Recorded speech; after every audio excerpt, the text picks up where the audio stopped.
was a test of the NWR radio public warning system. Specially built receivers are activated by the signal to warn of severe weather or other hazards. Tests are normally conducted each Wednesday between 11 a.m. and noon, and again between 6 and 8 p.m. If severe weather is on Wednesday, the test will be postponed until the next day. Reception of this broadcast, and especially the warning signals, can vary at any given location. This variability, normally more noticeable at greater distances from the transmitter, can result even though you are using a good quality receiver in perfect working order. Warning alarm tones are activated on transmitters for counties where the signal is reliably received in sufficient strength for consistent and dependable service. For station KIH 26 in Daytona Beach, warning alerts will be activated for Volusia, Flagler, Putnam, Lake, Seminole, Brevard, and Orange counties. For station KIH 63 in Orlando, warning alerts will be activated for Brevard, Lake, Orange, Osceola, Polk, Seminole, and Volusia counties.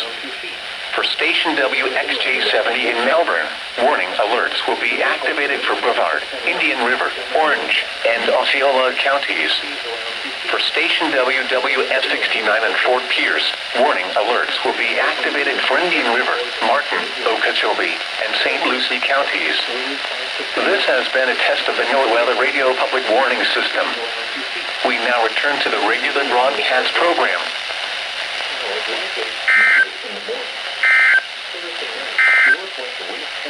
The forecast for the Tropo. radio listening area and inland water.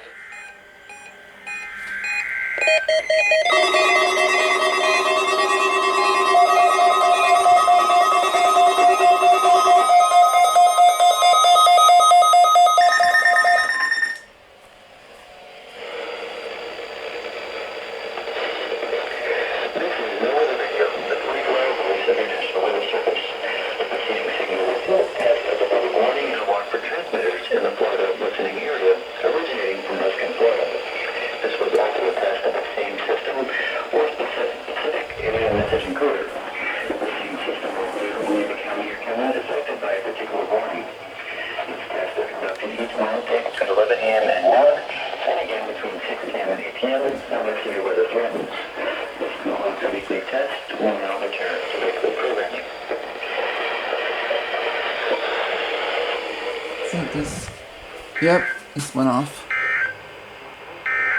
Your coastal waters forecast for the WWG59 listening area for the following marine location. Charlotte Harbor and Pine Island Sound. Issued at 10:26 a.m. This afternoon, northwest winds. The first activation on the 74-200. And yeah, this thing, so WSK83 still counts. And I'm picking up Tallahassee, so I may try and get their test. That's at 11:30. So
Now for the official National Weather Service forecast issued 2 p.m. Wednesday, December 27th, 2023 for the WW.